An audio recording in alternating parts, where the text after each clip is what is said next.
When introducing a new Agile methodology in an organization, I often see people designing the perfect process with predefined roles, responsibilities, tools, and ceremonies. The intention is to implement a new improved process right away. The problem with this approach is that almost certainly it will provoke resistance.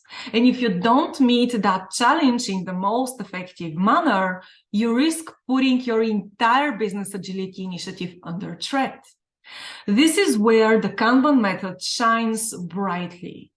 Kanban doesn't define your process.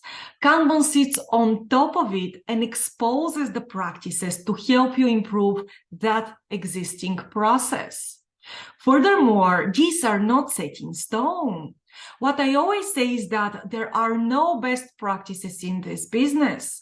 There are only good practices that work within your own context.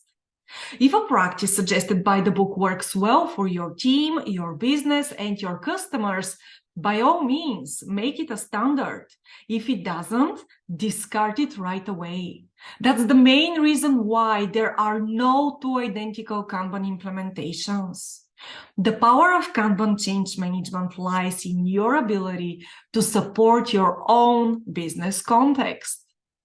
What are the cultural elements that exist in a company doing Kanban and doing it well?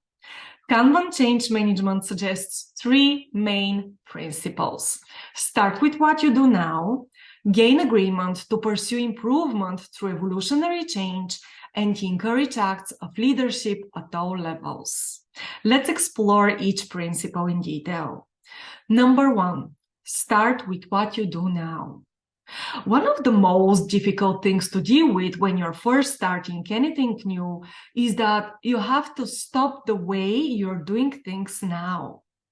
And by imposing a new approach to doing things, essentially you run the risk of communicating that whatever your team has been doing up to this point no longer makes sense, that it's not worthwhile anymore.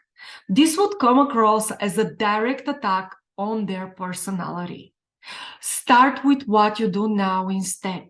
You need to understand the current processes, not as they are being documented, but as they are actually practiced.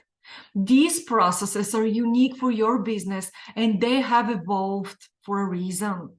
Revealing your knowledge discovery process and using it as a foundation to take a step further is essentially the cornerstone here. Furthermore, starting with what you do now means that you respect existing roles, responsibilities, and job titles. Peter Senge says that people don't resist change, they resist being changed. So, embrace your present. Design your first Kanban system with that knowledge in mind. The main goal here, the main goal of this principle is to bring transparency and promote a shared understanding of how value is being delivered to your customers. Talk about your processes, understand them, and question them. Number two, gain agreement to pursue improvement through evolutionary change. Now, I'm not a fan of the word transformation. It sounds dramatic, filled with challenges, and difficult to achieve.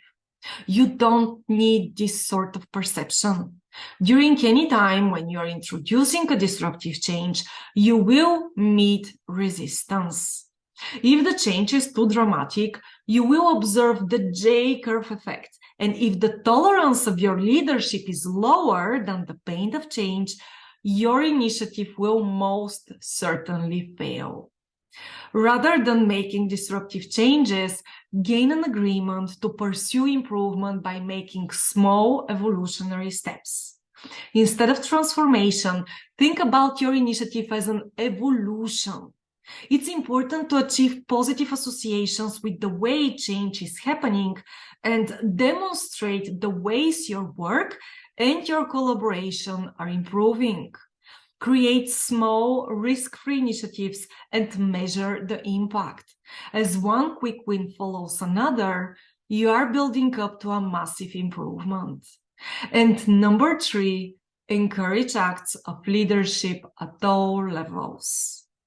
Promoting acts of leadership at all levels means that anybody from the intern to your executive is encouraged to say, we have a problem, let's do something about it. To encourage acts of leadership at all levels, you must lead by example. Suggest changes, show the courage to speak up, and experiment. Your organizational culture should become experimental. There must be a certain level of tolerance. Not all changes will lead to improvements. However, failed experiments are not actually failures if you learn the lesson. And here is the thing. People will only make acts of leadership if they have the psychological safety net needed to do so. Don't make the mistake of holding them accountable for failure. Instead, create a culture of encouragement, support, and tolerance. The change management principles of Kanban build the foundations of continuous improvement. When you introduce change in your company, resist the urge to design the perfect process before you've even got started with your initiative. Instead, begin by outlining what you do now, including existing processes, policies, workflows, roles, and responsibilities. Then help your teams buy the idea of evolutionary change. Build a culture that encourages everyone from top to bottom in your organizational ladder to take the lead and review opportunities for improvement. The 3 change management principles of Kanban will give you unprecedented support along the way as your business evolves. Always keep them at the forefront of your mind.